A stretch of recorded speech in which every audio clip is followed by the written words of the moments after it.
So ఇది మన first design అన్నమాట, ప్యారెట్ డిజైన్. సో అందులోనే ఇప్పుడు నేను హెవీ డిమాండ్ వచ్చింది అనేసి కలర్ డిజైన్ చేపించాను. ఇది మనం ఎప్పుడు తీసుకొచ్చేటువంటి డిజైన్ అన్నమాట. సో ఈ డిజైన్ కి మామూలు డిమాండ్ లేదండి. సో రాయల్ బ్లూ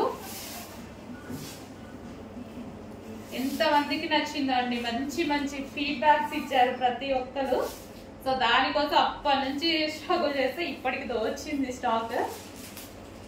సో అసలు చాలా సాఫ్ట్ అండి. సో మనం కుర్చీలు వేసుకున్నా సరే చాలా సాఫ్ట్, ఎలా పడిపోతున్నాయి చూడండి. సో కుర్చీలు వేసుకున్నా ఇలా సాఫ్ట్ గా చాలా సాఫ్ట్ ఉంది శారీ. ఎవరికైనా ఈజీగా కట్టుకునేలా ఉంది. సో రాయల్ బ్లూ కొంచెం ఫాస్ట్ గా ఆర్డర్ చేయండి, మోస్ట్ డిమాండెడ్ ఐటమ్. కొంచెం తక్కువగానే ఉంది స్టాక్, కొంచెం ఫాస్ట్ గా అయితే ఆర్డర్ చేస్తే దొరుకుతుంది.